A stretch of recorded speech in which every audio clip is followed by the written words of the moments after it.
So welcome everybody. Thank you for joining me today for the intro to touch drawing.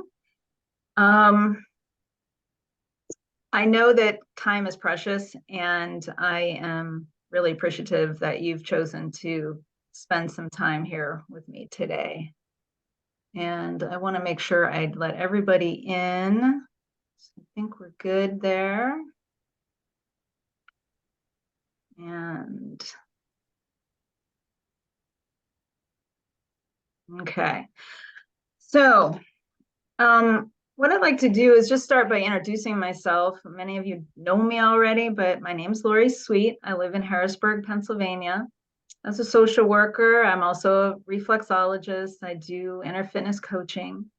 But using art as a healing tool has been a lifelong journey for me. I think I used art as a child to express myself, to process emotions, in my journals quite young. And I was doing it long before I even knew that there was such a thing as expressive arts or healing arts. So it was just part of who I have been as a person. As I got older, I became a social worker. I started using art with different populations. So everywhere from cancer patients to Vietnam vets to youth, using art to help them express their emotions, to process experiences they had, to heal or transform aspects of their life. And I know there are a lot of different modalities out there that can do this, including other forms of art, not just visual, but music and dance, theater, poetry. There's just a lot of different ways we can express ourselves and do it in such a way with intention that can be very healing and transformational in our lives. So about 15 years ago, I met Deborah Koff-Chapin, who was the originator of touch drawing. And I went to a weekend workshop that she gave at Omega Institute in New York. And I just fell in love with her and I fell in love with the process. It was something that kind of captured so many different aspects and elements of using art as a healing tool that I had experienced. And yet it was just this very gentle process that kind of meets you where you are. And it doesn't really force anything. It just allows you to be where you are in the moment. It's a very embodied process, a very present moment process. For me, it's like prayer or meditation or setting an intention and just really being here in the moment and just mark making without any expectation of making a picture. So it's just a very expressive modality. And yet I've seen that some people can use it just for play and relaxation, and it lends itself also to therapeutic applications. People use it in psychotherapy, people use it for, in hospice and hospitals, people use it with children, people use it with seniors. So there's this simplicity, and then there's this vast application that can be utilized in different ways, in different settings, in different ways.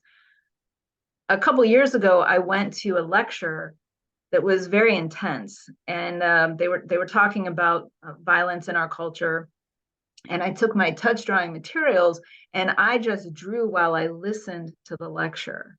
So that was a way that I also found I could kind of draw what I was hearing, and I was listening and I was responding all at the same time, which would be similar, Ken, to when people listen to your music and then respond with art. So there's just this wide range of ways that touch drawing has touched my life. And really over the last 15 years, I kept it private. It was my own private and personal modality. I don't really teach my sculpting, and I wasn't really teaching touch drawing, but I kind of taught everything else. And I don't know why I wasn't teaching it really, except that I just treasured it. being able to do it without expectation, being able to just kind of, have that be my own little thing. But Deborah, put out this call the past several years to us saying, please go teach it. We studied her facilitator's handbook. We are in facilitator courses with her, regular monthly classes with her. And she's like, please share it. We want to be seeding touch drawing in the world, healing, a healing modality and a creative way of expressing ourselves. And so I guess the time has come. And so I've decided to share more about touch drawing, why I love it, and to create opportunities for you also to experience it. For me, art also is something, another thing that's really important to me in my practices are to offer things that you can do on your own. So it's really important for me to share things that I feel like people can use for self-care. They don't need me. It's great to do touch drawing in a group. It can empower you. Anything done in a group, you get the group dynamic and energy. So that can be really beautiful. But touch drawing can also be a personal practice. And once you learn it, it's easy to do at home with a little bit of materials, and something that can empower you in your own journey. So that's important to me too. And I think that's a big aspect of touch drawing that I love. Okay. So what I'm going to do now is share my screen. And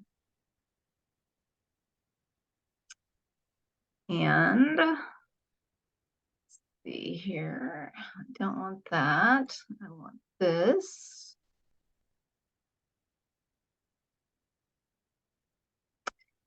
Can everybody see that? Okay. Mm-hmm. Everybody can see the shared screen? Yes. Yes. Now, there is a way for me to make this bigger.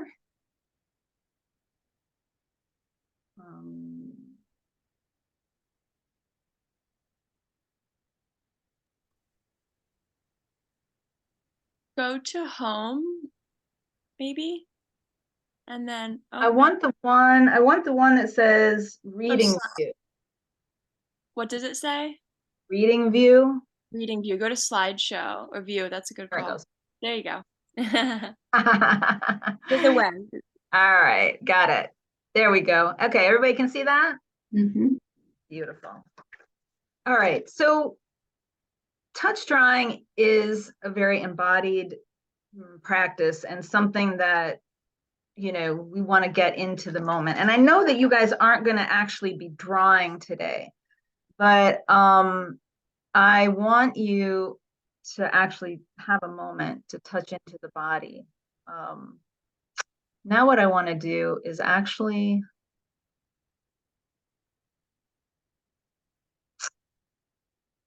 tell me, can you hear this bell? Can you hear this bowl? Not very well. Yeah, I need to go back to wait a minute. There we go.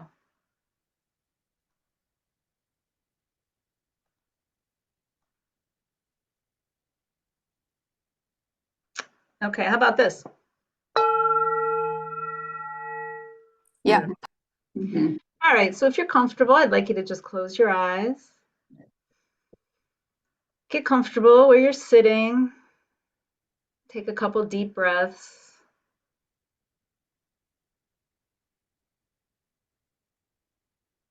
And just begin to feel your body settling into the moment.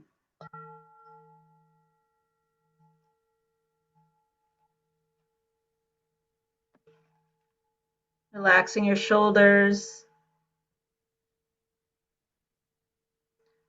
Softening your jaw, the muscles around your eyes.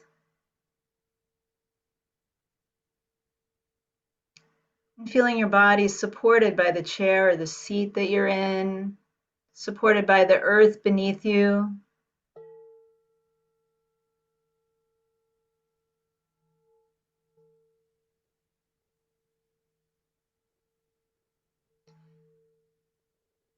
And letting your mind begin to slow down and just drop down into the body, down into the heart. Feeling that spaciousness in the body. Feeling the pulse of your heart beating.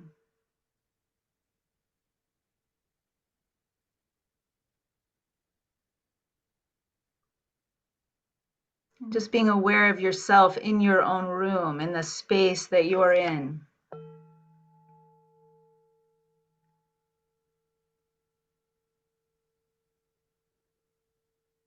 Feeling the energy of your body. And inviting your own creative wisdom into your heart, into your awareness. Becoming aware of the energy that moves through time and space, connecting all of us here and now.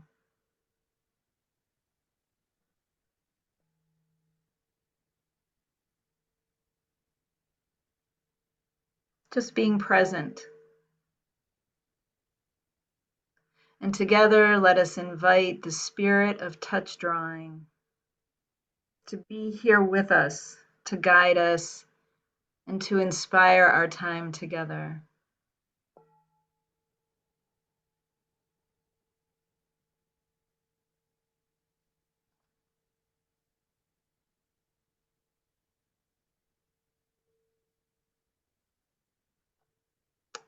And then another deep breath. And just sparkling those eyes.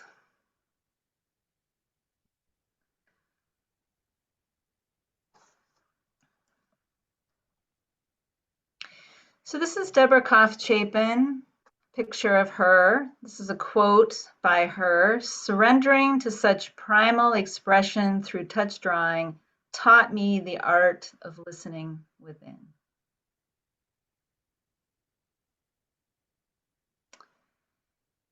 And this was something I wrote a while back. Touch drawing is a portal inward toward the spaciousness of the body and outward toward the vastness of the universe.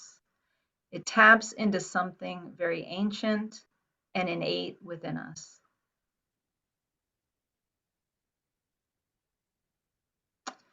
So again, this is Deborah, and there's that big drum that Ken mentioned earlier that she has, the big gathering drum.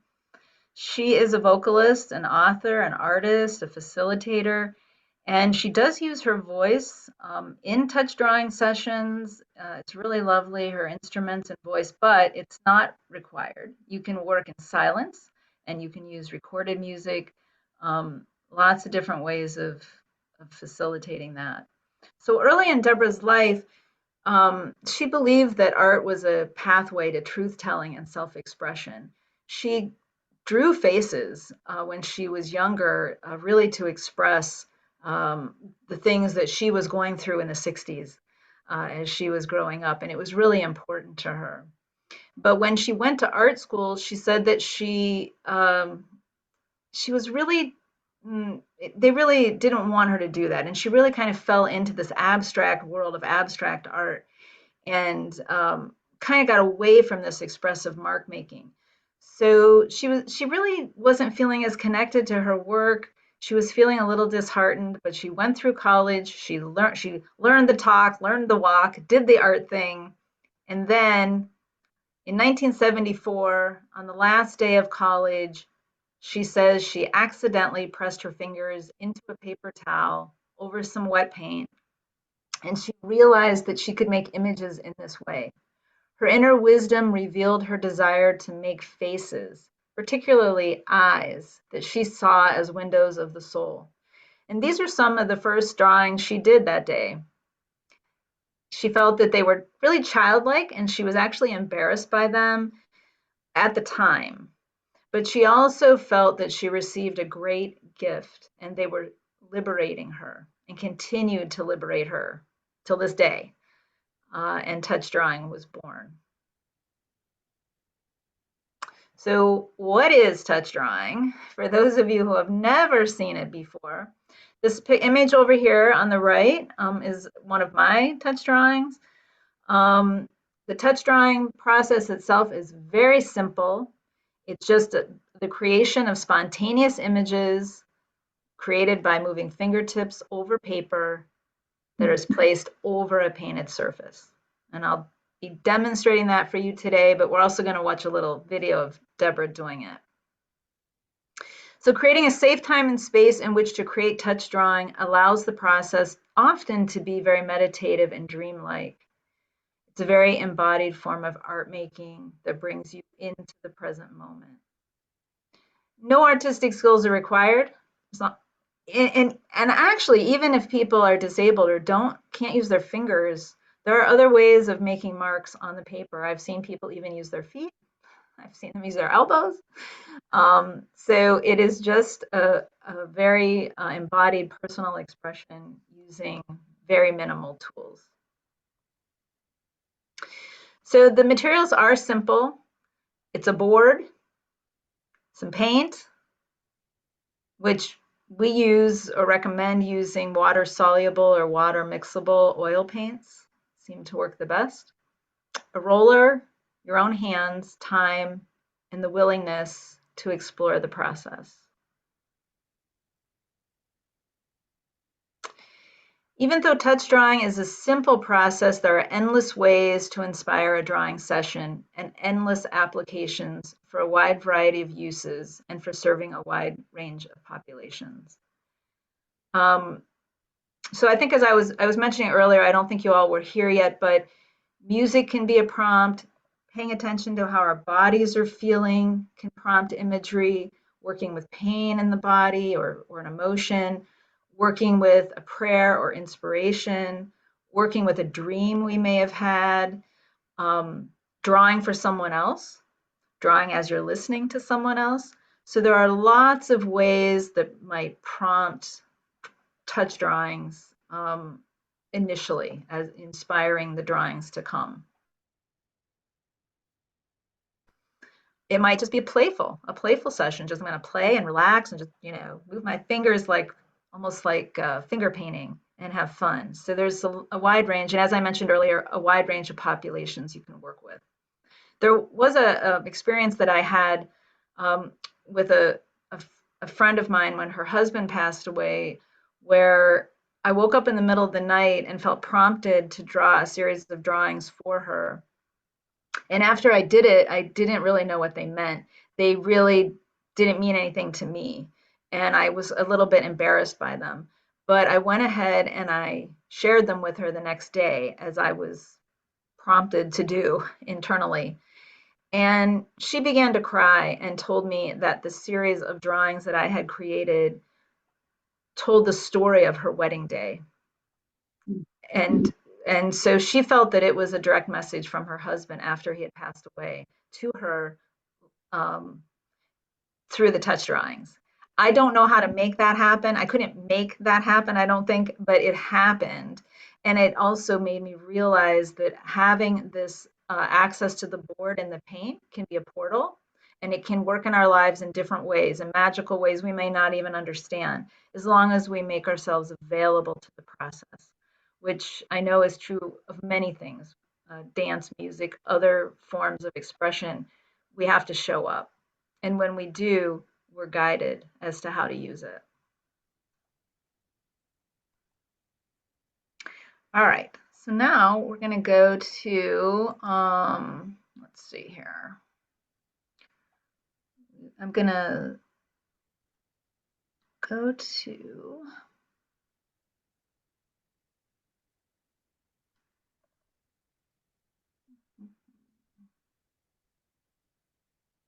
oh, I guess it's not here. Okay, we're going to find it this way.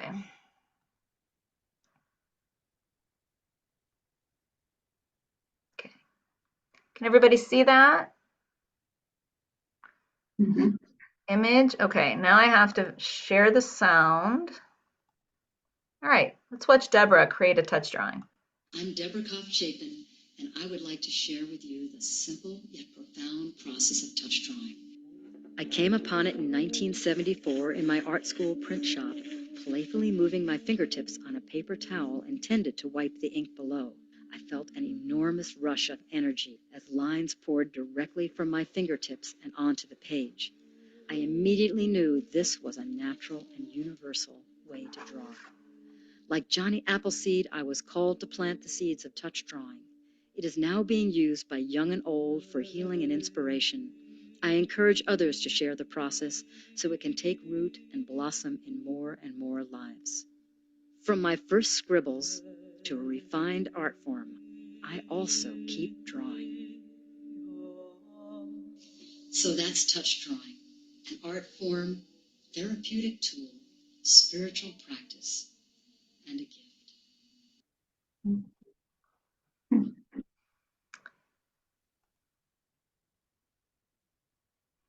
And it is a gift. All right. And let me see if I can get back to my, okay. So there is an innate human capacity to express our inner process. It is helpful to let go of expectations or desires to immediately make perfect or pretty pictures, and instead let your body create scribbles and organic marks. It takes time to cultivate anything. Meditation, inner listening, creative expression, or any skill. So be compassionate, curious, and patient in any art form that you begin to engage in. So we try to put words to this process, but it is hard to talk about touch drawing unless you can experience it. It is best to experience it. It becomes your own thing. It kind of morphs around you and takes you in to tell a story. But we try to put words to it. And what I have learned in 15 years is that I think there's an endless well of wisdom and uses for touch drawing that could take a whole lifetime. And I'm not going to cover them all in an hour. And everybody who experiences it and uses touch drawing has different stories about how it's touched their lives. And it's that simplicity and common foundation, and yet this expansive universal application that I find really wonderful about touch drawing. All right, we're going to go back. I'm going to show you another video.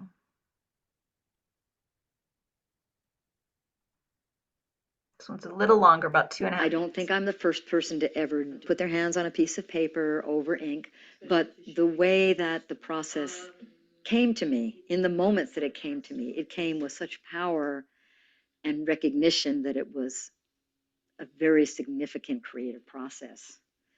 I'm rolling thick paint onto a smooth surface. I'm putting paper down, Sorry. touching. I don't think You cannot see a visual. There's no visual. Oh, you can't see the visual? no. And I'm forming images. Oh, okay, let's see here. I'm just going to. Also therapeutic. It's getting. That was it. That was Oh, it. did you have it? Yeah. And go back. Lives. And I never See it now? tell someone how to Yeah. experience it. Yes. Okay, let me stop it. Okay. Put their hands on a piece of paper over ink, but the way that the process came to me, in the moments that it came to me, it came with such power and recognition that it was a very significant creative process. I'm rolling thick paint onto a smooth surface. I'm putting paper down. I'm touching the back of the paper, so I'm never putting my hands in the paint. I'm just touching the paper with my fingertips and my fingernails, and I'm forming images. It's integrative as a creative process, but it's also therapeutic. It's getting us back in touch with the real human purpose, the human impulse to create. And that has to be a part of our lives. And I never tell someone how to experience it. I let people go wherever they naturally go. So it's not like a guided imagery at all, because everyone has their own unique journey and they guide themselves on their journey. And I like to share a few different aspects of it so people have a sense of the range of possibilities. People go to their drawing boards and it's like they disappear down the rabbit hole.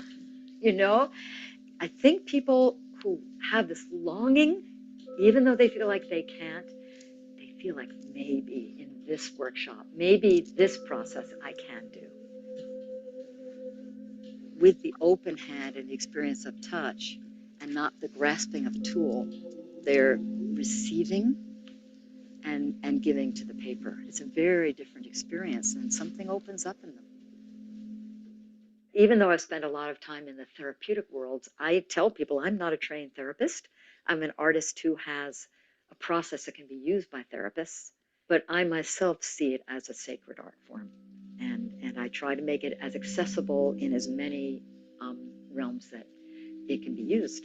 So hospitals and all kinds of therapeutic settings in terms of the hands and the body skills. For some people, it's just joy that they feel like they can create. And I think anyone who does this kind of work, that's what keeps them going. You see people in their radiance, and that's what it's for.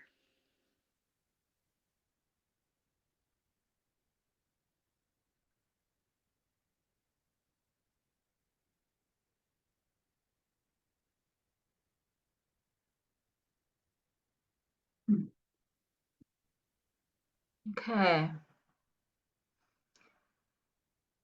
Anybody have any comments at this point? Any questions? Anything you'd like to share? I have a quick question that came to mind. Sure. So, do you use the same background color, like the initial board? Mm-hmm. So the colors, I tend to work in black or brown because I don't want to think about color when I'm just working, and I like to work with color later. But when you're working in touch drawing, you do have the option of using other colors, as you might have seen in the video. You know, people use red, blue, yellow. So you can start with different colors. And usually it's not recommended when you first start, but after you've done it for a while, you can also have like 3 boards that have like 3 different colors on, and you can move the same sheet to different boards and play with the color that way, or you could put 3 different colors on one board. So right, there's options there for you in terms of color. A lot of people like color. Yeah. Because that's part of the expression too, right? Mm-hmm. The color that's fitting the mood. Yeah. Absolutely. Thank you. I have a question. Do you sometimes do one that call that your original and then add layers to it, or use that kind of as a foundation and multimedia kind of stuff on top of it? Right.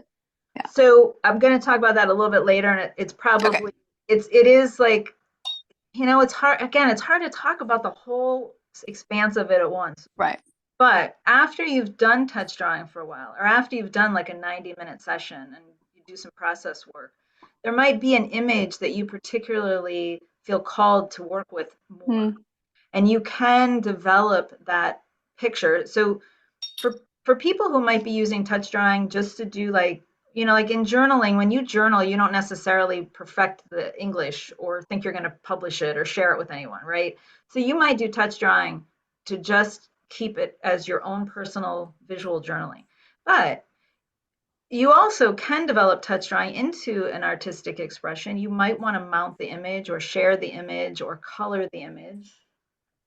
And you can color it in a number of ways. We're using tissue paper. So tissue paper is very fine. You can use watercolors on it.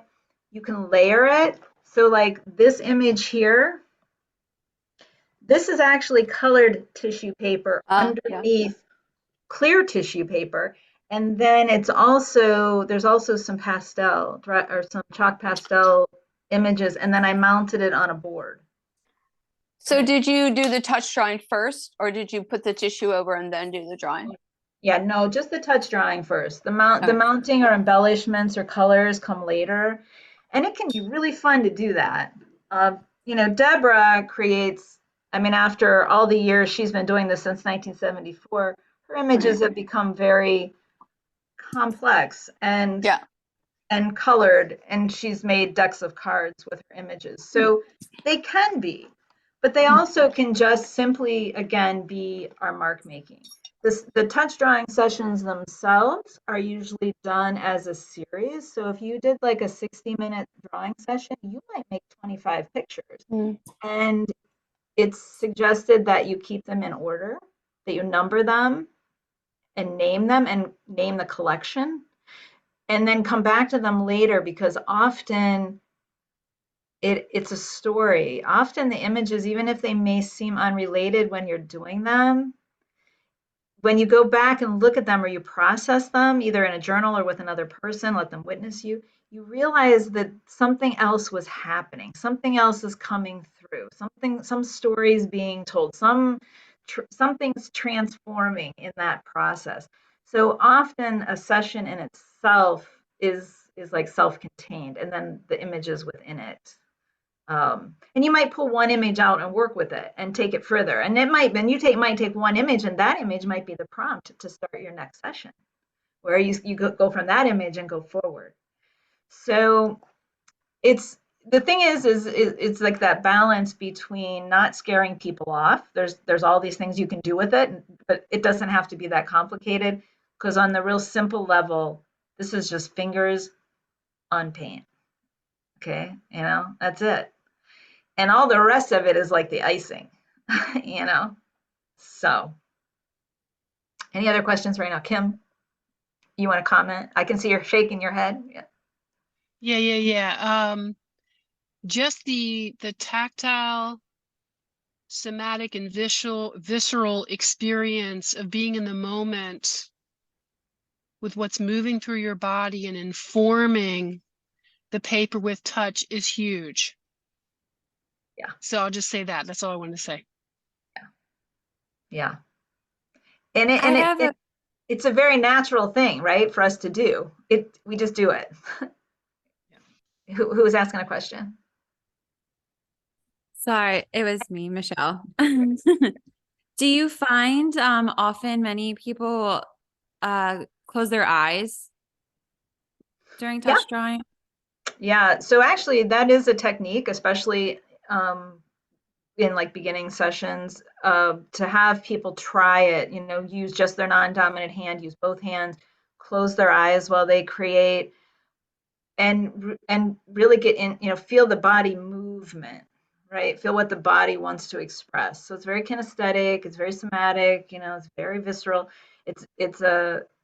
So closing your eyes can be helpful in just tapping into what am I feeling. Deborah has I know some people are afraid of making faces, but there's just something really magical about the faces that come through touch drawing. They're so alive. And one of the ways of doing that is doing an inner portrait. So one prompt might be, I want to feel like my inner artist, or I want to feel my inner healer, or I want to feel my inner critic. And you close your eyes, and it's not like trying to draw a face, but you're like feeling the face of that inner aspect, and you like draw the face on the paper. And it's just that you open your eyes, and it's like this vibrant, energetic being looking back at you. And that's all done with your eyes closed. Now you can do it with your eyes open too, but it's just one technique, and it can be really, really fun to do. I'll show you one of them. I have one on the slide to show you. Anything else right now? We'll do some more questions and answers at the end. I just have a little bit more to go through. Anything else? Comments? Okay. All right. Can everybody see the screen again? Yes. Yeah, okay. All right, so these are just a couple. I'm just going to show you. These are all mine touch drawings. So these are some touch drawings, can be just simple mark making and lines.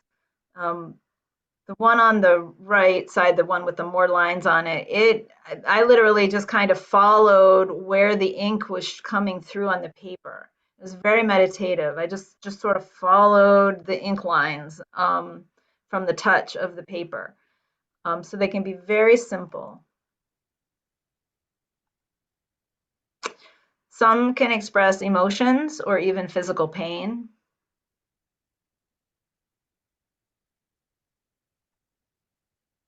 Some touch drawings tell stories or illustrate a vision that we might have or a dream.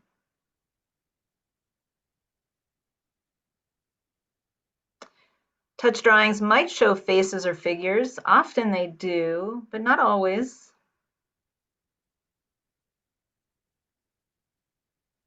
Might reveal mystical insights. I drew this picture after I had done touch drawing for about 4 days, and I was sitting in the middle of a labyrinth. And this was the spirit of the labyrinth for me when I drew that. And these are a couple inner portraits that I was talking about that might reveal aspects of our soul that can speak to us through imagery. So touch drawing then can become a journaling process, right? A dialogue with the images, or journaling how you felt when you were making them, or journaling how it feels when you're looking at them. So there's ways that you can expand the experience of the touch drawing. But no two drawings are ever alike, and the possibilities are endless. All righty, let's do one together. I'm going to stop share, and I'm going to show you that I can switch cameras. Let's see. All right, can you see that? Can you see this board? Okay, and you can still hear me okay? Yes. All right, I'm going to turn this a little sideways. And so this board, this is it's just a white board. I bought it. Bought these at, I don't know, like Home Depot or Lowe's. It's just like a board with a smooth white surface on it that they can cut. They sell them in big sheets, like 4x8, and then I have them cut them down. And so they're real smooth at first. The first couple you make, the paint's a little swirly. But after you get this surface on here, this is, I use Winsor and Newton, whoop, I'm this way. I use Winsor and Newton water mixable oil color. There are some other paints, but this I would say are the best ones. And they do come in colors. So you can have yellow or red, blue, lots of other colors. And once you put this on here and it dries through different sessions, it creates this kind of leathery surface. And sometimes from doing the touch drawings, you can get marks in it. So your personal board can become a very personal space for you. So what I'm going to do is just take some paint. You don't need a lot of paint. It took me a while to figure this out exactly, but you don't need lots of paint. You just put some paint on. You're going to roll it onto the board.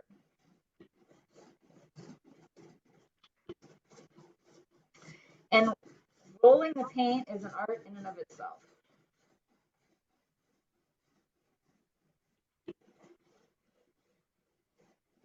You don't really want to go to the edge of the board, just so you don't get the paint all over you.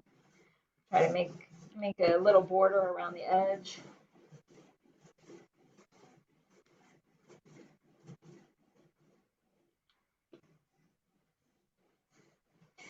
I've I've seen people use smaller boards. You can use little boards like 9 by 12. You can also use large boards. I've seen people use boards that are 5 feet tall. So this is just the general board.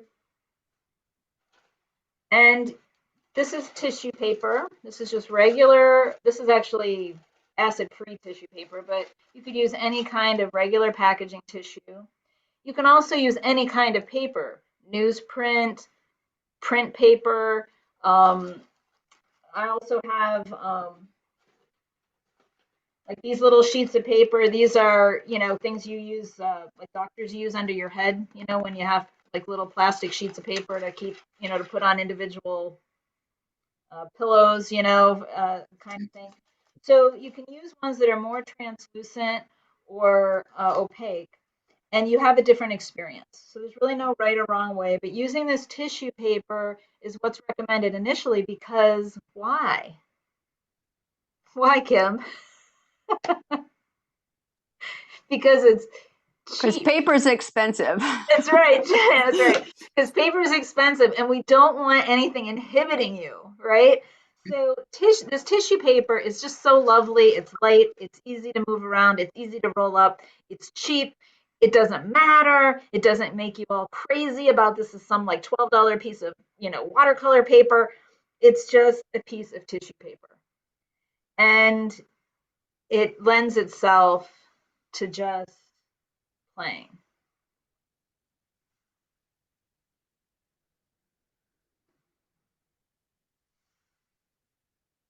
It might be a movement, so you might just make a movement.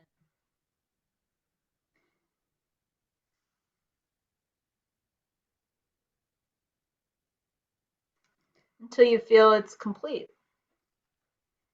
And then when you pull it up, it's on the paper. And you don't spend a lot of time. You don't want to linger thinking about that too much. You don't want to get all caught up in your head thinking about, what does that mean? Why did I make that?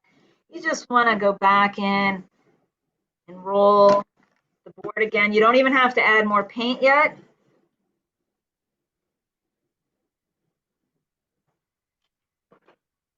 Get another sheet of paper.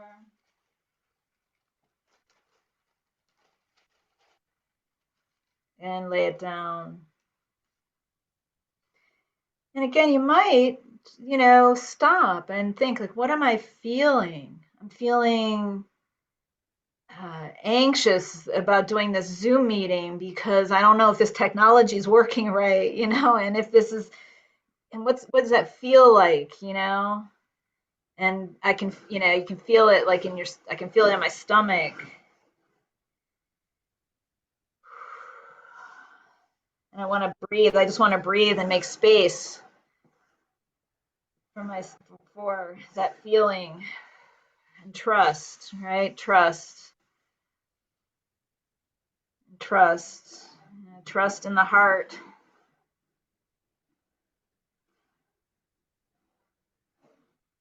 That I'll be able to share what needs shared and you'll receive what you need to receive.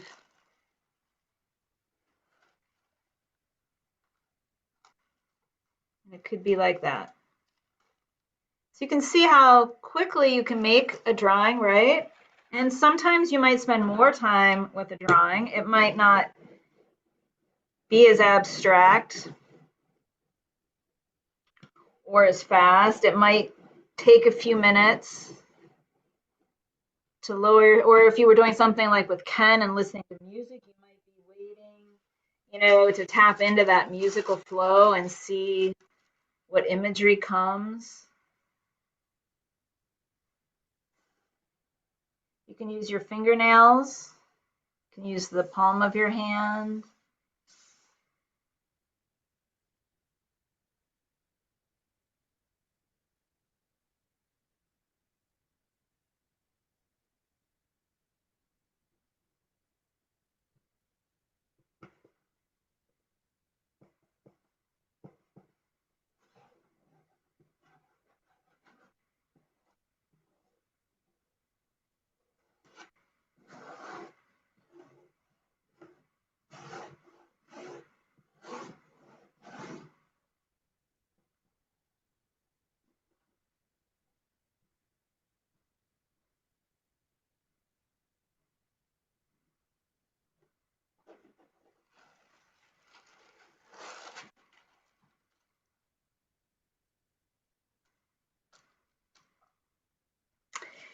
And that is the simplicity of touch drawing.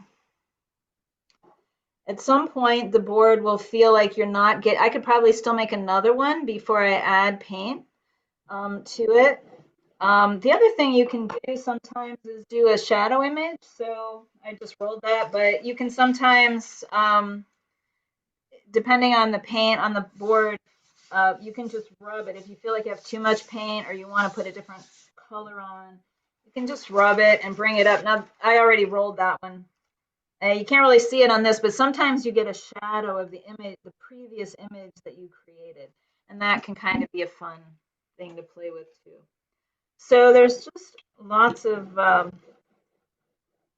personal ways that you would start to play with the imagery.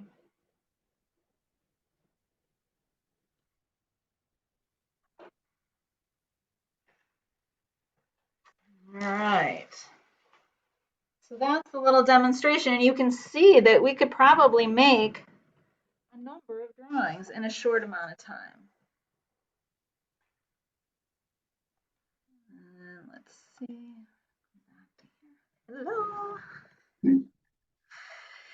And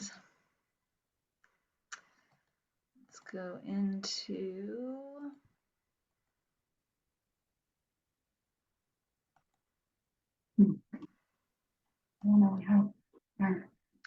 so this is just what we talked about previously, a little bit, like after you create images.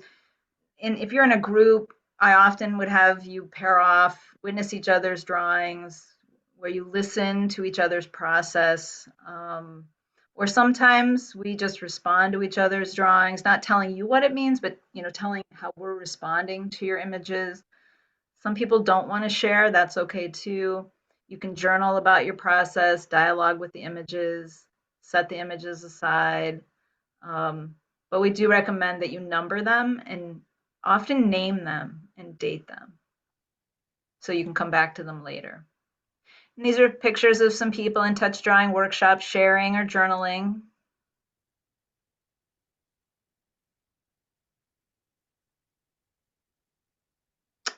And we talked about coloring or embellishing. That's kind of down the road after you've worked with them a while.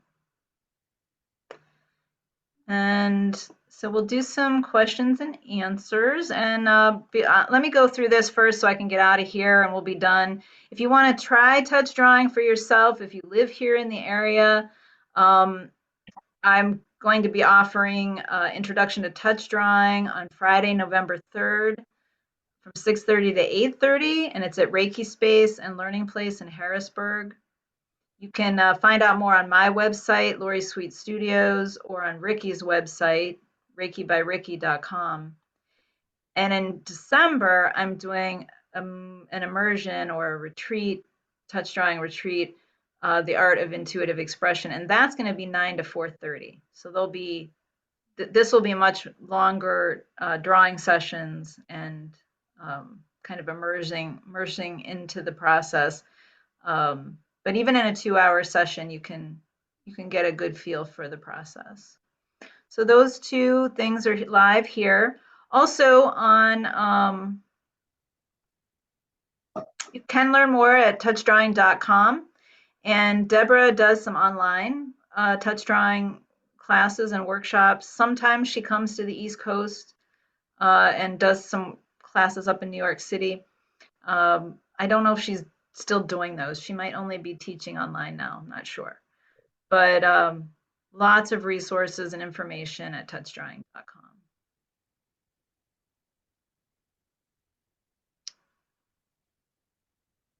All right, so I'm going to stop the share and yeah, and that's what I've got for you today. So other questions and answers, comments,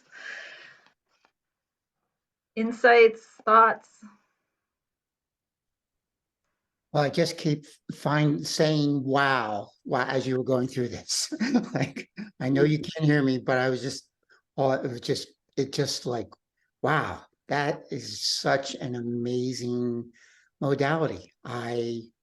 It did not like register before what it was really like, even though you had showed me some things previously.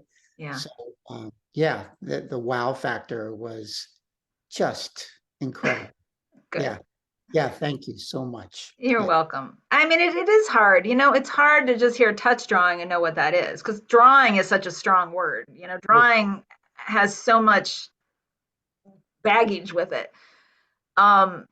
And so to see it like this, I think is helpful. To do it is even more helpful. Yeah. But yeah, No, no, thank you, Lori. good. You're welcome. You're welcome. And you can see why I want to do it with music, right? Anybody Absolutely. else? I just thought it was amazing. I didn't know what it was, and I can't draw as per se, but because I use movement a lot and I experience so much through those three words, tactile, visceral, and kinesthetic.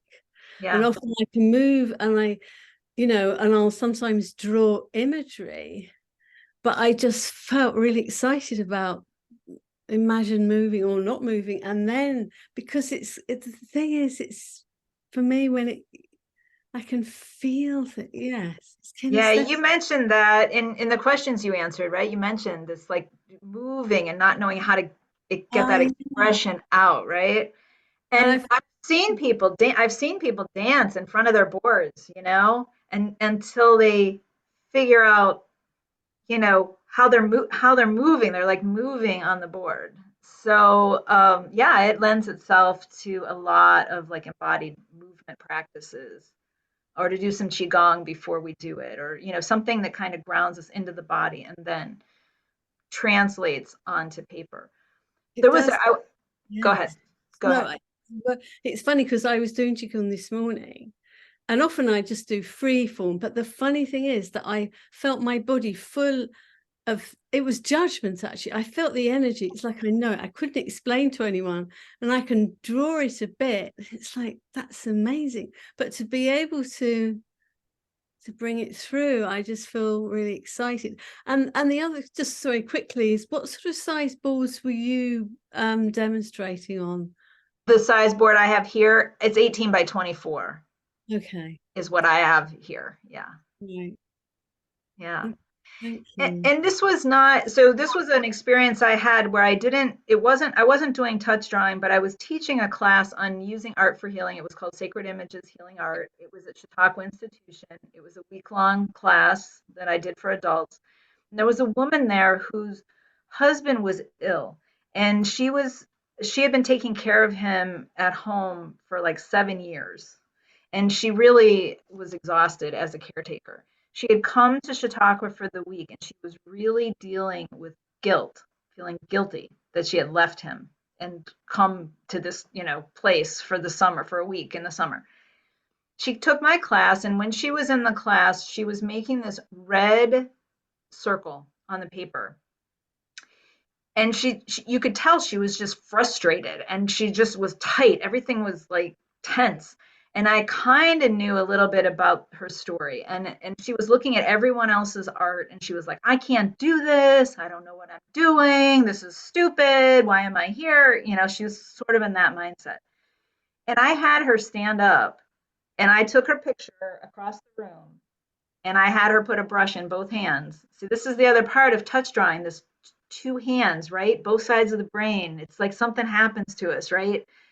And I asked her to look at the image, this red circle she was drawing, and how did she want to respond to that in movement? And she looked at it, and she just took her hands and she went like this. She just like moved her hand like this with the brush. So I said, well, do that.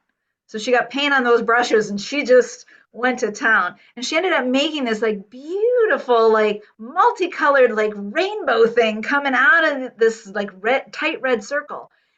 And honest to God, the whole class was like, she looks completely different. Like her facial expression, the tension in her face, the color in her skin, like everything about her changed in those like 5 minutes she did that.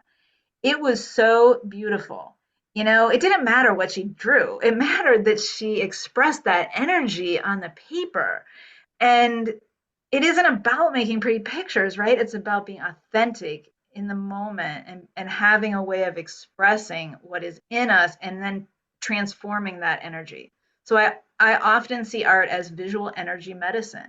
So it's not symbolic, it's really transforming the energy.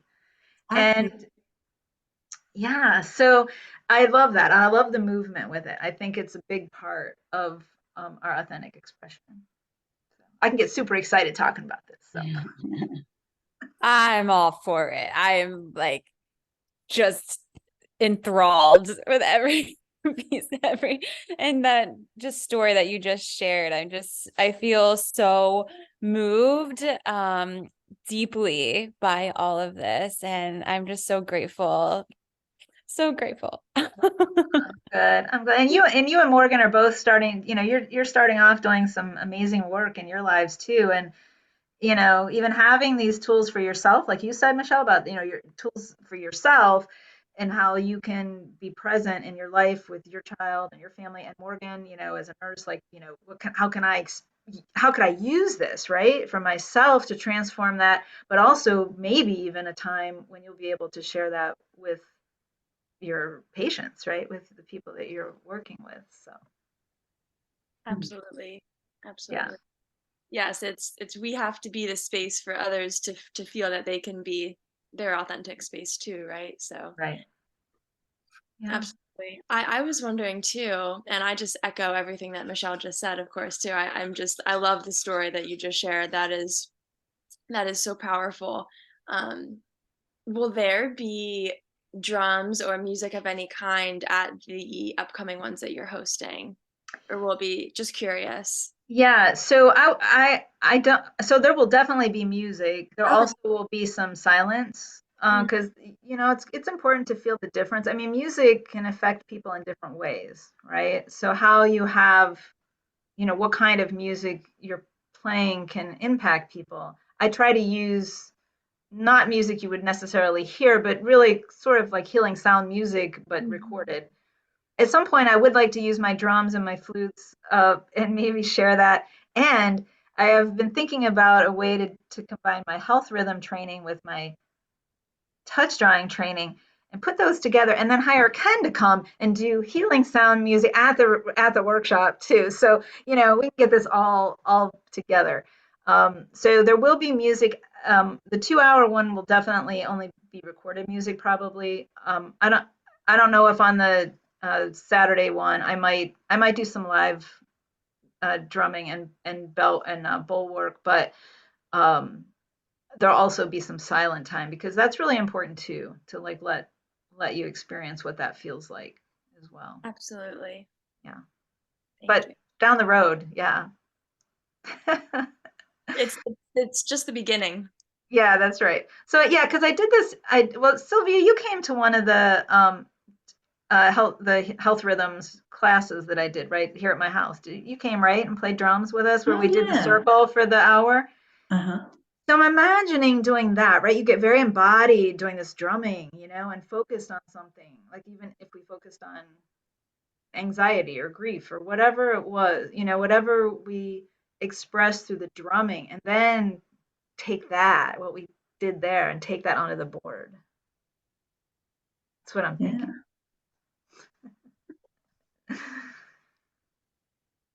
So any other questions or comments, input? Do you know if this is being used with any like clinicians? Are there any clinicians, I guess, like therapists or counselors or mental health clinicians that are using this in their setting? Yep.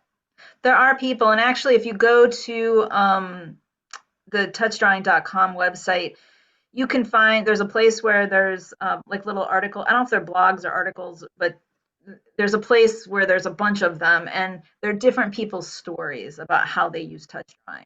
And so there's one like how, using them with Parkinson, people who have Parkinson's, or using it with people in hospice, or using it, with your children, or there's each one is like a story about how someone used touch drawing with a certain population either on their own, like with their family, or through their profession, through their work. Yeah, we were just talking about in my psychiatric nursing course how specifically, across the lifespan, but age 5 to 7, very beautiful time can be for art therapy because, words can be difficult to navigate through or express. So having your kiddos express in that way, Yeah, like informative. And I was just thinking, even having in terms of therapy, doing something like this and then bringing it to a therapy session to unpack it more. absolutely. Yeah, and people have done that too, right? They've just come to do a session, but some of the images that they created brought up like a lot of emotion. And so we wouldn't necessarily process that in the workshop, but would encourage them then to take those images to their therapist and they could continue to use them as a way of exploring. So yeah, it'd be my son, when he was born, he had a spinal cord tumor, and he had to have a couple different surgeries. But the second surgery, when they put rods in his back, he did a painting in my studio. Again, it wasn't a touch drawing, but he was just painting on a board, kind of abstractly, and he was just painting, like making just color on the image on the board. But the more I looked at it, the more it looked like a spinal column. It was just so fascinating. And then I'm watching him, and like at the beginning, we invoked the spirit of touch drawing, and I've I believe that there are spiritual guides and energies, that come around us, our own healing angels and guides that come around us. And I think that's important. There is a certain container that this work gets in, a safe space. And but when my son was painting that, I came in the room, and it just all of a sudden I felt like this healing energy like descended into the room. It was just, and I'm just looking at this picture like, what is he painting? And he turned around, his eyes are like really big, and he's like, what just happened? And I was just like, I don't know. you know, but something was, again, we don't know. There's this magical unknown, we don't know, but we make ourselves available, and with the intention to help and to heal, always to help and to heal and to love and to create a compassionate space. Things happen. Now, I still don't know what happened when he did that painting, but there was something about it that gave him this courage to go into the surgery room. And he was in third grade. He went in on his own and he asked the surgeons and the anesthesiologists and the nurses if he could pray over their hands before they operated on him. And he did. He went around and he touched each one of their hands before they went into the operating room. And, I don't know. I feel like that's something, like somehow that came out of that painting. There was something about that, that like empowered him, that this was his body, and that, he had a role in his own healing. He wasn't perfect. He's still not. He's 33, he limps. He has an issue with his back, I mean, this is a lifelong thing he has to carry. But it was something in that moment that helped him move through that stage of his experience. So yeah, I think art can be really powerful, and touch drawing as a modality in itself lends itself to all of these types of experiences. From simple play, a grandmother and her grandchild, or a mother and her child just playing on the board, to actually having these images become more of a deeper conversation in our lives, and how they can be transformative in our life. All right. Well, if one last time, any more questions, or else we're gonna wrap it up. Good. I'm here. I'm available. Email me if you have any questions. Again, if you'd like to take part in one of the live sessions, go to my website or Ricky's website. And I'd love to have you join me to actually experience it. And maybe one day I'll do one online. Maybe I'll do, now that I figured out how to do this technology, maybe we could draw together on Zoom. That would be fun too. So. All right. I'm going to stop recording. And then we can